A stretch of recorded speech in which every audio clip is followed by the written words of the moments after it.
본사에 전화를 걸었는데 하루 종일 통화 중이거나 정말 절박한 심정으로 보낸 내용 증명이 그냥 무시당한 경험 혹시 있으신가요? 많으시죠. 지금까지는 사실 본사가 점주님의 그런 정당한 요청을 외면해도 법적으로는 아무 문제가 없었습니다. 네, 회의 중이다, 담당자 출장 갔다 하면 그만이었으니까요. 솔직히 말해서 법은 본사 편이었죠. 그렇죠.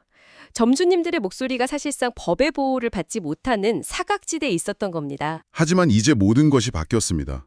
프랜차이즈 본사와 점주, 이 기울어진 운동장이 바로 세워질 거대한 변화가 시작됐습니다. 네, 오늘 저희는 최근 국회를 통과한 새로운 법안, 그리고 업계 전체를 뒤흔든 대법원 판결, 이 두 가지 강력한 무기를 제대로 한번 파헤쳐 보려고 합니다. 만약 지금 프랜차이즈를 운영하고 계시거나 창업을 준비 중이시라면요. 오늘 이야기는 단순한 정보가 아닙니다. 여러분의 돈과 권리를 지킬 아주 구체적인 사용 설명서가 될 겁니다. 사용 설명서 좋습니다. 네.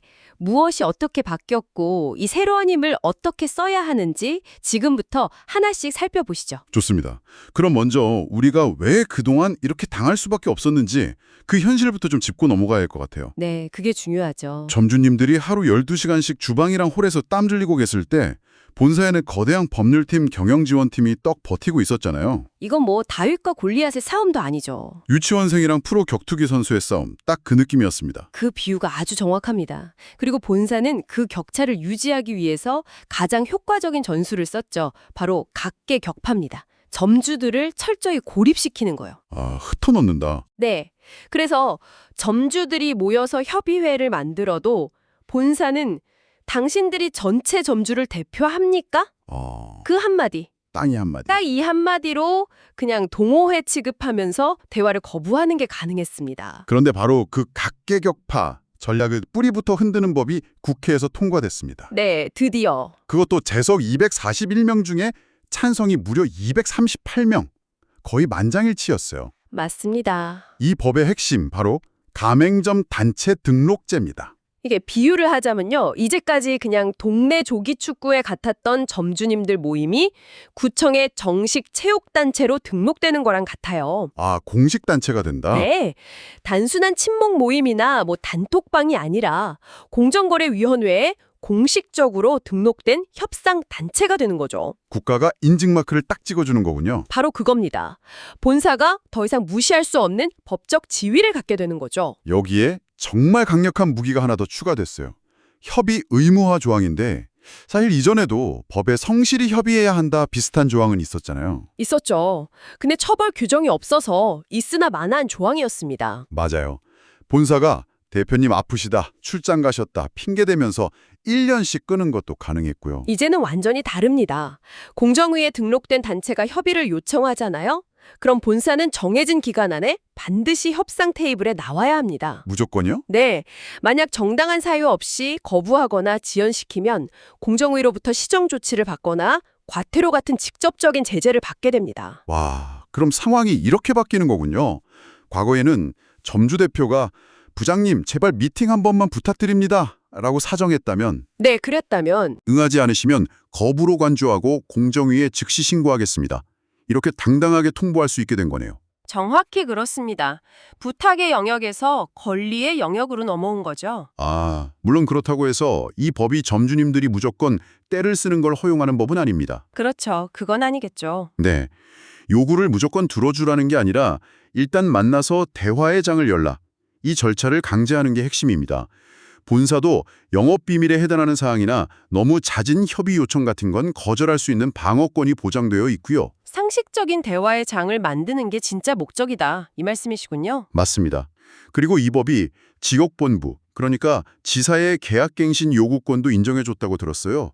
이건 어떤 의미가 있을까요? 이것도 아주 중요한 조항인데요. 프랜차이즈 생태계의 허리를 튼튼하게 만드는 겁니다. 지역본부가 안정되어야 점주들을 관리하는 슈퍼바이저들이 자주 안 바뀌고 결국 점주들이 받는 지원의 질도 꾸준히 높아질 수 있거든요. 생태계 전체의 안정성을 높이는 효과가 있군요. 네, 그렇습니다. 법적으로 점주들에게 이렇게 강력한 방패가 생겼다는 건데, 근데 사실 이 모든 갈등의 근원은 결국 돈 문제, 특히 그 불투명한 재료비에서 시작되는 것 아니겠습니까? 맞습니다. 점주님들이 가장 크게 분통을 터뜨리는 지점이죠. 예를 들면 이런 거예요.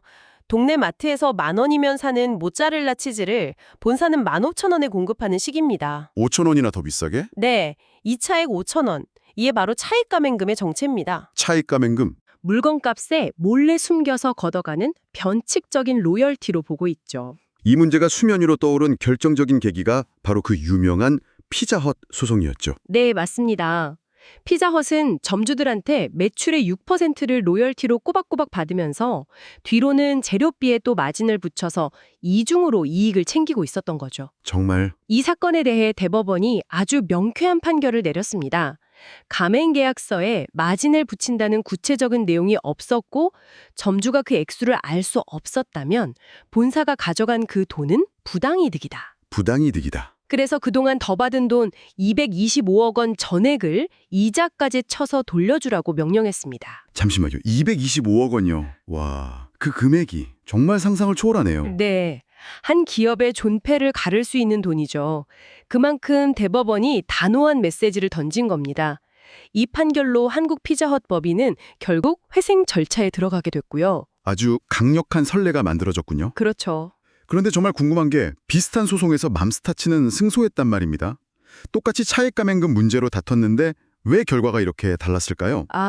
이 차이점이 앞으로 다른 프랜차이즈들의 운명을 갈 아주 중요한 기준이 될 것 같아요. 네, 그게 핵심입니다. 결정적인 차이는 크게 세 가지였어요.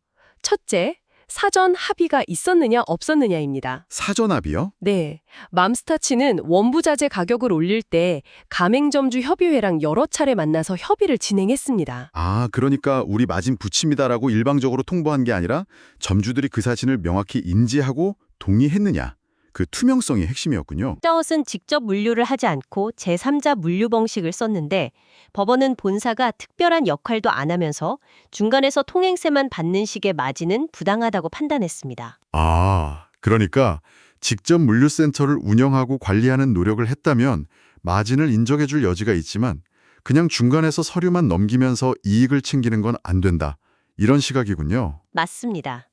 마지막 세 번째는 계약서에 명시적으로 적혀 있었는가입니다. 계약서. 많은 본사들이 정보공개서에 다 적어놨다고 주장했지만 법원은 정보공개서는 단순히 정보를 알리는 서류일 뿐 계약 그 자체가 아니다라고 딱 못을 박았습니다. 아, 실제 주고받은 가맹 계약서에 구체적인 합의 내용이 있었는지가 핵심이라는 겁니다. 계약서의 중요성이 다시 한번 드러나는군요.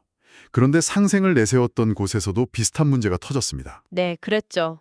로열티 영원이라는 파격적인 산무정책으로 유명했던 이마트24 이야기입니다.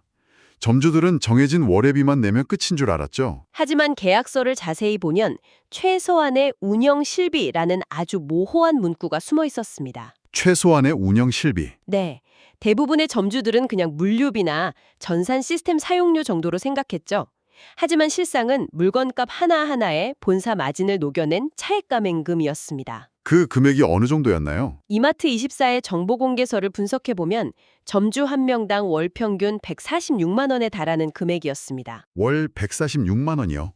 저희가 입수한 자료를 보니까 구체적인 증거도 있더군요. 어떤 거죠? 테라 캔맥주 하나 공급가가 경쟁 편의점인 CU나 GS25보다 13%, 그러니까 171원이나 비쌌습니다.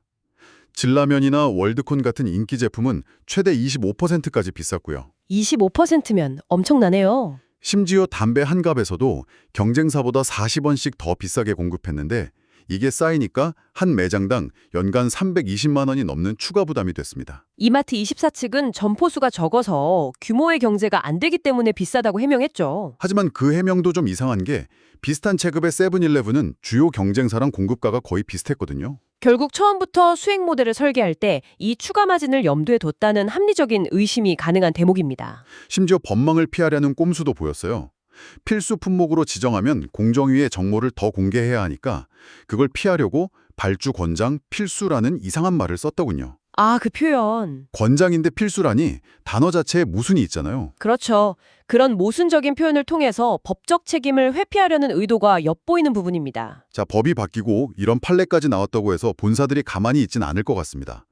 앞으로 어떤 변화를 예상할 수 있을까요? 당연히 전략을 바꿀 겁니다. 한쪽을 누르면 다른 쪽이 부풀어 오르는 풍선 효과가 나타나겠죠. 풍선 효과요? 네, 이제 차액 감행금 모델이 위험해졌으니 재료비는 원가에 가깝게 줄게 대신 매출의 5%를 투명하게 로열티로 내놔. 이렇게 당당하게 요구할 가능성이 매우 큽니다. 거래 방식이 투명해지는 거니까 꼭 나쁜 것만은 아니지만 준비되지 않은 점주님 입장에서는 당장 현금 부담이 팍 커질 수 있겠네요. 맞습니다. 그래서 이제는 단순히 재료비 내려달라고만 외칠 게 아니라 우리 브랜드의 서비스와 가치를 고려했을 때 적정한 로열티는 과연 몇 %인가? 이 계산기도 미리 두드려 봐야 하는 시점이 온 겁니다. 그렇다면 점주님들은 지금 당장 무엇을 어떻게 해야 할까요?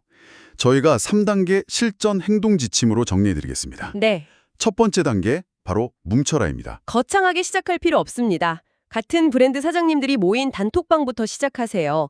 이번에 법이 바뀌었던데 우리도 공정위에 단체 등록을 준비해보는 게 어떨까요? 하고 그냥 화두를 던지는 겁니다. 시작이 중요하니까요. 네, 만약 그런 모임조차 없다면 오늘 당장 옆 가게 사장님과 연락처부터 교환하는 것이 시작입니다.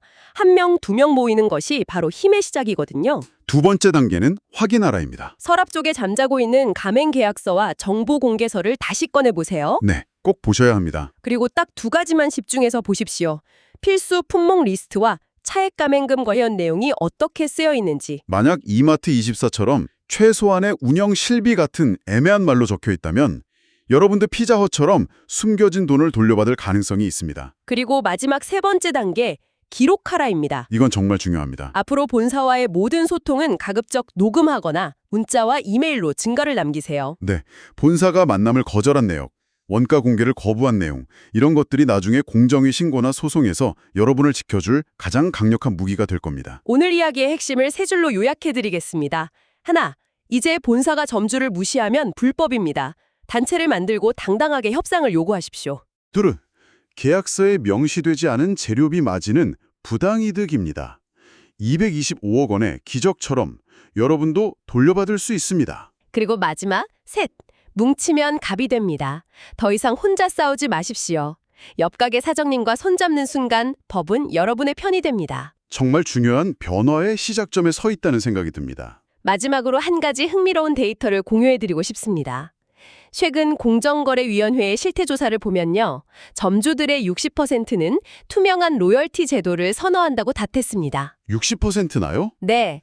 하지만 본사의 76% 이상은 기존의 사액 가맹금 방식을 유지하고 싶어 합니다. 아, 차이가 크네요. 이것은 단순히 법적 다툼이 아니라 구시대적 관행과 새로운 시대의 요구가 정면으로 충돌하고 있다는 신호입니다.